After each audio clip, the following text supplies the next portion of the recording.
To YSM news. ఇటీవల కాలంలో పలువురు సినీ సెలబ్రిటీలు విడాకులు తీసుకోవడం మనం చూసాం. ప్రేమించి పెళ్లి చేసుకున్న వారు కూడా కొన్ని కారణాల వలన విడిపోతున్నారు. సమంత, నాగ చైతన్య మొదలు నిహారిక చైతన్య, ధనుష్, ఐశ్వర్య, ఏఆర్ రెహమాన్, అమీర్ ఖాన్ ఇలా టాప్ సెలబ్రిటీలు తమ వివాహ బంధానికి అర్ధాంతరంగా ముగింపు పలికారు. ఇప్పుడు తాజాగా మరో జంట విడాకులు తీసుకోబోతున్నట్లు జోరుగా ప్రచారం జరుగుతుంది.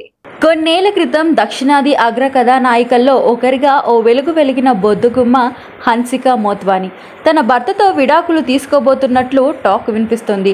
భర్త సోహైల్ కటోరియాతో 3 ఏళ్ల వివాహ బంధానికి స్వస్తి పలకబోతోందని సోషల్ మీడియాలో వార్త వైరల్ అవుతుంది. ఈ రూమర్స్ వేళ ఆమె తాజాగా ఇన్స్టాగ్రామ్ వేదికగా తన పెళ్లి ఫోటోలను డిలీట్ చేసింది. దీంతో ఈ జంట విడాకులు తీసుకోవడం ఖాయమని అంతా మాట్లాడుకుంటున్నారు. ప్రియుడు సోహైల్ కతూరియాని హన్సిక 2022 డిసెంబర్ 4న అంగరంగ వైభవంగా వివాహం చేసుకుంది.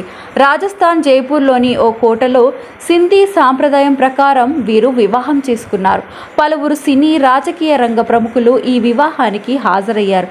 అయితే ఇద్దరి మధ్య మనస్పర్ధలు రావడంతో 3 ఏళ్ల వివాహ బంధానికి స్వస్తి పలకనున్నట్లు సమాచారం.